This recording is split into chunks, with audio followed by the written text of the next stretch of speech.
There was nothing more evil than the hatred in his eyes. There was nothing more sinister than his belief in his own lies. Nothing more than an injured child in a megalomaniacal role, whose undealt with childhood history would take the lives he stole. The danger in letting any one person ever rule a country of people is the twisted personal history enacted on innocence with excuses only feeble.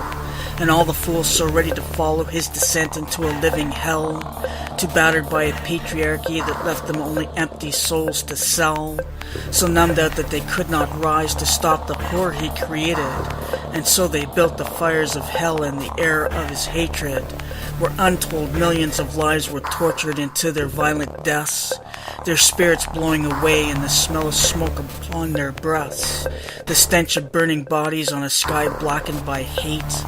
Others at war against them, but their wind would come too late. Emaciated faces, their starvation leaving a distortion hard to see. An economy that shook the country and a people forced to pay the fee. All the blocks that lined up so well to build a torrential pain. A world turned upside down by a mind long gone insane.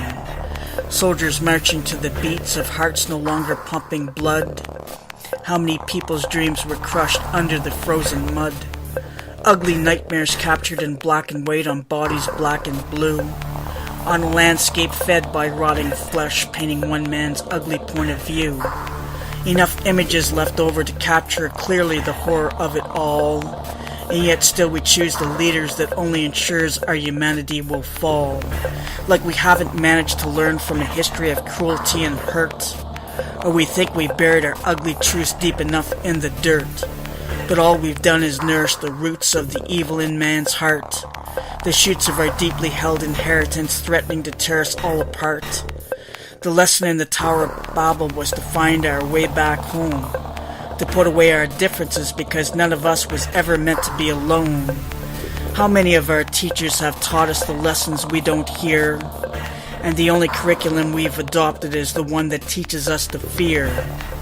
The belief that we all must be better than and climb the ladder on another's back until we all become is the measure of all the compassion that we lack, until all we are is parasites forever feeding off each other, unable to see our common heritage when we are looking at each other.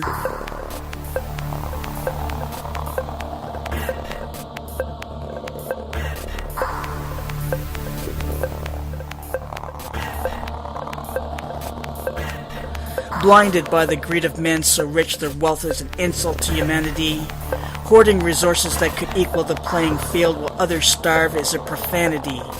Yet we vote these men into power like they would help us achieve their state of greed, too blind to realize the truth that they took the food so it's our children we couldn't feed. The false notion of equal opportunity while the few control the wealth, those only willing to destroy the earth in order to bolster their financial health, willing to see the world crumbling under the extent of their desire to take, ignoring Mother Nature's responses to climate change and natural disasters' ability to forsake. And so they voted in a billionaire whose wealth is just obscene, the working poor praying for relief with no one to intervene, a man whose hateful speeches resembles another's from the past, the shadows of his bigotry and the darkness that it cast, a people freed but never free, who have already paid a price too high, at risk of returning to a time that many fought against and for which they died, a country unable to grow out of a history of bigotry and hate, and now they voted in a bigot, so it's already far too late. The flames of hatred racing across the continents of this earth, not enough able to recognize that every life has equal worth, not enough who really get it that we are all related, that all that lives is invaluable and that cannot be debated. It's like we've become stuck in our evolution and we cannot move ahead. We're at risk of taking a whole planet and making sure that everything is dead, while we eye the other planet searching for another place to land, threatening to spread like a disease because of our unwillingness to understand, the unworthy inheritors of a planet full of wonder and untold beauty, but they only saw it as a place to rape for its riches and its booty. The scars upon its surface carved by men whose greed swallowed their humanity, who see themselves as better, but their disease is their perverse vanity.